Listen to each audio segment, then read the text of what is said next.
Hi ಎಲ್ಲರಿಗೂ ನಮಸ್ಕಾರ. Welcome back to our YouTube channel. So ಇವತ್ತಿನ ತರಗತಿಯಲ್ಲಿ ನಾವು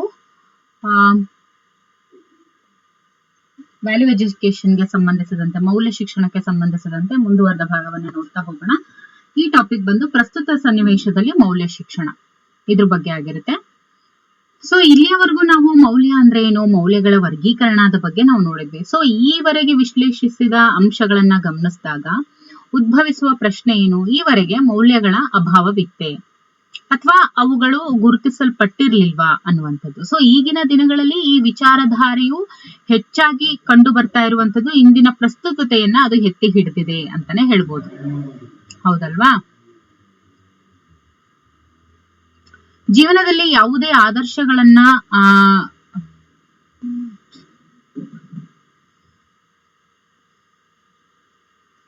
ನೋಡಿ, ಜೀವನದಲ್ಲಿ ಯಾವುದೇ ಆದರ್ಶಗಳನ್ನ ಗುರುತಿಸಿಕೊಳ್ಳದೆ ವಿಭಿನ್ನ ಆಲೋಚನೆಗಳಿಂದ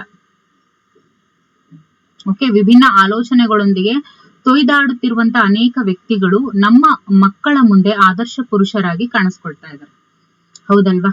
ಇದು ಎಷ್ಟು ಸತ್ಯ ಅಂದ್ರೆ ಇವತ್ತಿನ ಪ್ರಸ್ತುತ ಒಂದು ಜಗತ್ತು ಹೀಗೆ ಇರೋದು. ಜೀವನದಲ್ಲಿ ಯಾವುದೇ ಆದರ್ಶಗಳನ್ನ ಗುರುತಿಸ್ಕೊಳ್ಳದೆ ವಿಭಿನ್ನ ಅಲೆಗಳೊಂದಿಗೆ ತೊಯ್ದಾಡುತ್ತಿರುವಂತಹ ಅನೇಕ ವ್ಯಕ್ತಿಗಳು ನಮ್ಮ ಮಕ್ಕಳ ಮುಂದೆ ಆದರ್ಶ ಪುರುಷರಾಗಿ ಕಾಣಿಸ್ಕೊಳ್ತಾ ಇದ್ದಾರೆ. ಅಂದ್ರೆ ತೋರ್ಪಡಿಕೆ ಬದುಕಾಗಿದೆ ಇವತ್ತಿನ ದಿವಸ. ಇಂತಹ ಪರಿಸರದಲ್ಲಿರುವಂತಹ ವಿದ್ಯಾರ್ಥಿಗಳು ತಮ್ಮ ಧ್ಯೇಯಗಳನ್ನ ಗುರುತಿಸ್ಕೊಳ್ಳೋದು ತುಂಬಾನೇ ಕಷ್ಟಕರ. ಜೀವನದ ಧ್ಯೇಯವನ್ನ ಗುರುತಿಸೋದಕ್ಕೆ, ಅನುಸರಿಸೋದಕ್ಕೆ, ಮುಂದುವರಿಯೋದಕ್ಕೆ, ಕೊನೆಗೆ ಗುರಿ ಸಾಧಿಸೋದಕ್ಕೆ ಮೌಲ್ಯ ಶಿಕ್ಷಣ ಇವತ್ತಿನ ದಿನ ಬಹಳನೇ ಅಗತ್ಯ ಆಗಿದೆ. ಸಾಮಾನ್ಯವಾಗಿ ಇಂದಿನ ಮಕ್ಕಳ ದಿನನಿತ್ಯದ ಚಟುವಟಿಕೆಯನ್ನ ನಾವು ಗಮನಿಸಿದಾಗ ಸಮಾಜದಲ್ಲಿ ಅನೇಕ ಅಂಶಗಳು ಅವರ ಮೇಲೆ ಬೀರ್ತಾ ಇರುವಂತಹ ಪರಿಣಾಮಗಳನ್ನ ನಾವು ಎದ್ದು ಕಾಣ್ತಾ ಇದೆ. ಉದಾಹರಣೆಗೆ, ವಿಭಕ್ತ ಕುಟುಂಬದಲ್ಲಿ ಉದ್ಯೋಗಸ್ಥ ತಂದೆ ತಾಯಿಯರ ಮಧ್ಯದಲ್ಲಿ ಏಕಾಂಗಿಯಾಗಿ ದಿನದ ಬಹಳ ಸಮಯ ಕಳೆಯುತ್ತಿರುವಂತಹ ಮಕ್ಕಳ ಮನಸ್ಥಿತಿ ಆಗಿರ್ಬೋದು. ಈ ಏಕಾಂತವನ್ನ ನಾವು ಏಕಾಂಗಿತನವನ್ನ ಅಂದ್ರೆ ಈ ಒಂಟಿತನವನ್ನ ತೊಡೆದು ಹಾಕೋದಕ್ಕೆ ಮಕ್ಕಳು ಮೊರೆ ಹೋಗುವಂತಹ ಮಾಧ್ಯಮಗಳಾಗಿರ್ಬೋದು. ಈ ಮಾಧ್ಯಮಗಳಲ್ಲಿ ದೊರೆಯುವಂತಹ ಅನಗತ್ಯ ಮಾಹಿತಿಗಳ ಕಾರಣದಿಂದ ಉಂಟಾಗುವಂತಹ ಮನೋವೈಕಲ್ಯದ ಪರಿಣಾಮವಾಗಿ ಮಾನಸಿಕ ಅಸ್ಥಿರತೆ ಮಕ್ಕಳಲ್ಲಿ ಉಂಟಾಗುತ್ತೆ. ಆ ಮಾನಸಿಕ ಅಸ್ಥಿರತೆ ಕಾರಣದಿಂದ ದೈನಂದಿನ ಚಟುವಟಿಕೆಗಳಲ್ಲಿ ಅವರಿಗೆ ಯಾವುದೇ ಒಂದು ಆಸಕ್ತಿ ಇರೋದಿಲ್ಲ.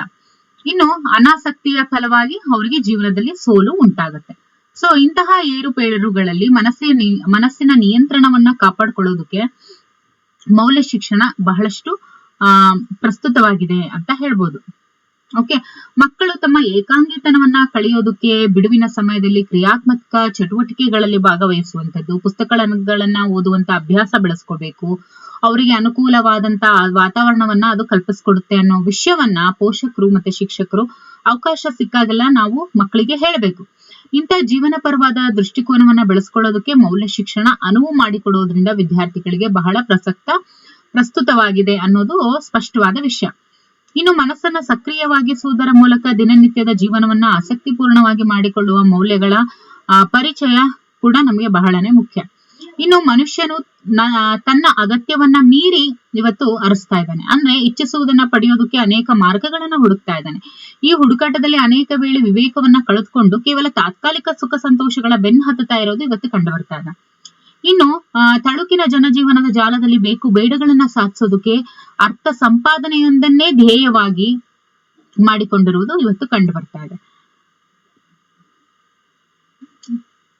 ನೋಡಿ, ತಳುಕಿನ ಜನಜೀವನದ ಜಾಲದಲ್ಲಿ ಬೇಕು ಬೇಡಗಳನ್ನ ಸಾಧಿಸೋದಕ್ಕೆ ಅರ್ಥ ಸಂಪಾದನೆ ಅನ್ನೋದಕ್ಕಿಂತ ಹಣ ಸಂಪಾದನೆಯೊಂದನ್ನೇ ಧ್ಯೇಯವಾಗಿ ಮಾಡ್ಕೊಂಡಿರೋದು ಇವತ್ತು ಕಂಡು ಬರ್ತಾ ಇದೆ. ಈ ಹಿನ್ನೆಲೆಯಲ್ಲಿ ಬೆಳೀತಾ ಇರುವಂತಹ ನಮ್ಮ ವಿದ್ಯಾರ್ಥಿಗಳಿಗೆ ಜೀವನ ಪರವಾದ ದೃಷ್ಟಿಕೋನವನ್ನ ಬೆಳೆಸಿಕೊಳ್ಳುವ ಅನಿವಾರ್ಯತೆಯನ್ನ ನಾವು ಬಾಲ್ಯದಿಂದಲೇ ಅರ್ಥ ಮಾಡಿಸುವ ಜವಾಬ್ದಾರಿ ಪೋಷಕರು ಮತ್ತು ಶಿಕ್ಷಕರಾದಂತಹ ನಮ್ಮಗಳ ಮೇಲೆ ಇದೆ.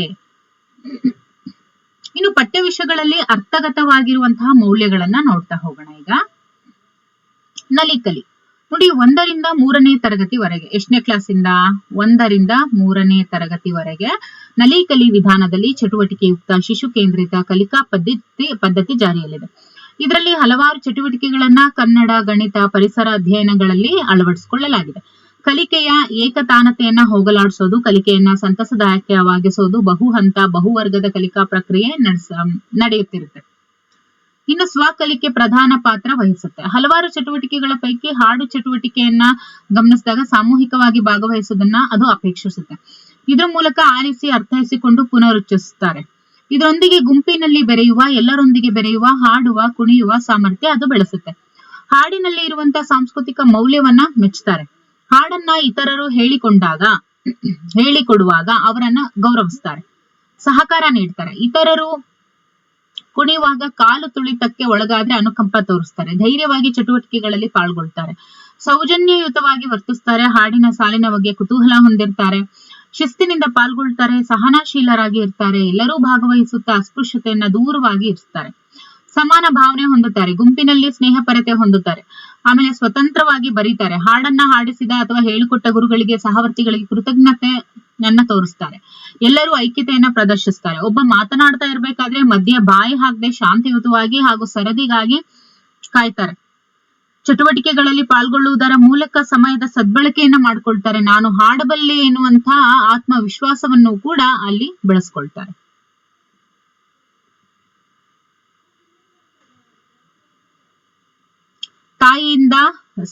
ತಾಳ್ಮೆಯಿಂದ ಇದ್ದು ಒಗ್ಗೂಡಿ ನಡೆಯುವ ಉತ್ಸಾಹ ತೋರ್ತಾರೆ.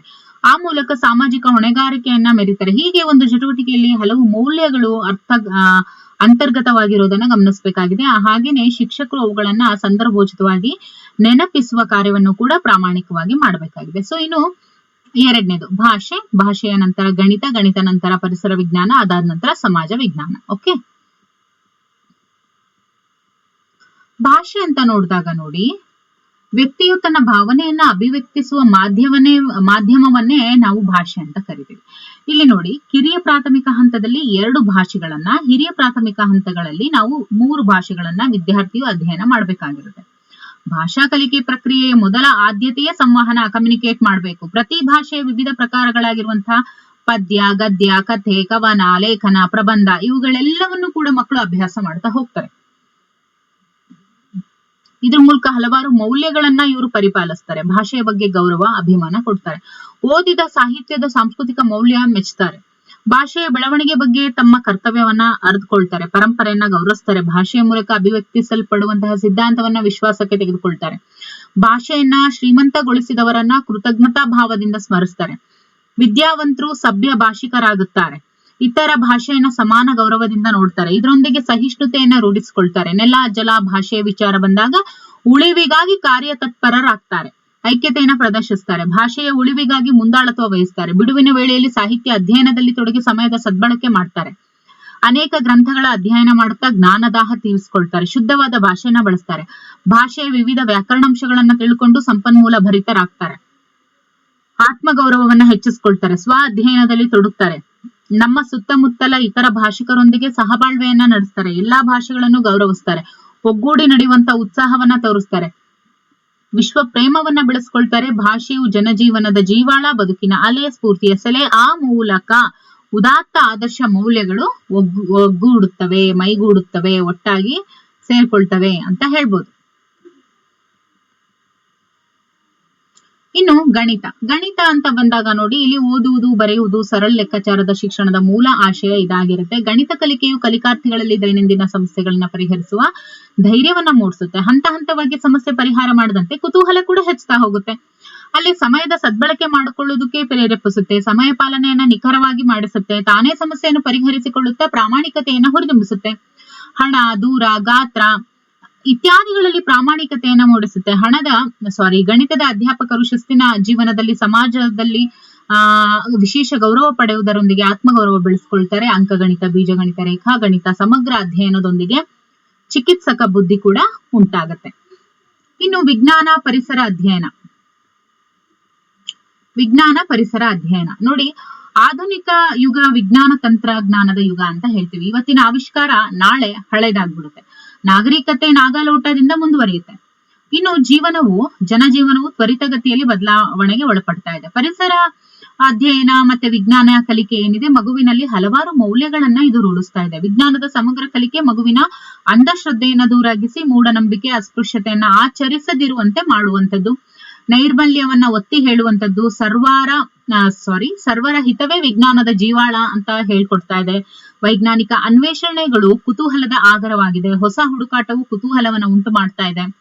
ಮಾನವ ಹಿತದ ದೃಷ್ಟಿಯಿಂದ ದೂರದೃಷ್ಟಿಯನ್ನ ಹೊಂದಿ ಮಾನವ ಕಲ್ಯಾಣದ ಗುರಿಯನ್ನ ಹೊಂದಿದೆ. ಆರೋಗ್ಯಕರ ಜೀವನ, ಸುಖಿ ಜೀವನವು ವಿಜ್ಞಾನದ ಬಹುಮುಖ್ಯ ಕೊಡುಗೆಯಾಗಿದೆ. ವಿಜ್ಞಾನವು ಕಾರ್ಯತತ್ಪರತೆಯನ್ನ ಹೆಚ್ಚಿಸುತ್ತೆ, ದಯೆ, ಪ್ರಾಣಿ ದಯೆ, ನ್ಯಾಯವನ್ನ ವಿವೇಚಿಸುತ್ತೆ, ಸಮಯದ ಸದ್ಬಳಕೆಯೊಂದಿಗೆ ಸಮಯ ಪಾಲನೆಯನ್ನ ಮೇಳೈಸುತ್ತೆ, ಶುದ್ಧತೆ, ಸಂಪನ್ಮೂಲತೆ, ಕ್ರಮಬದ್ಧತೆ ಇವು ವಿಜ್ಞಾನದ ಜೀವಾಳವಾಗಿದೆ. ಇದು ಸಾಮಾಜಿಕ ಹೊಣೆಗಾರಿಕೆಯನ್ನು ತೋರಿಸ್ತಾ ಒಳಿತು ಕೆಡಕುಗಳ ವಿವೇಚನೆಯೊಂದಿಗೆ ವಿಶ್ವಪ್ರೇಮವನ್ನ ಬಳಸುತ್ತೆ.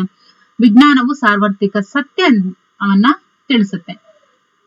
ಇನ್ನು ಸಮಾಜ ವಿಜ್ಞಾನ ಅಂತ ಬಂದಾಗ ಮಾನವ ಏನಿದಾನೆ ಸಮಾಜದಲ್ಲಿ ಜೀವಿಸುವಂತಹ ಸಂಘಜೀವಿ, ಸಮಾಜದಲ್ಲೂ ಕೂಡ ಸಂಸಾರ ನಡೆಸುವಲ್ಲಿ ಸಮಾಜ ವಿಜ್ಞಾನದ ಕೊಡುಗೆ ಅಪಾರವಾಗಿದೆ. ಕುವೆಂಪುರವರು ಹೇಳ್ತಾರೆ, ಪ್ರತಿಯೊಂದು ಮಗುವು ಹುಟ್ಟುತ್ತಲೇ ವಿಶ್ವಮಾನವ, ಬೆಳೆಯುತ್ತಾ ನಾವು ಅದನ್ನು ಅಲ್ಪಮಾನವನನ್ನಾಗಿ ಮಾಡ್ತೇವೆ.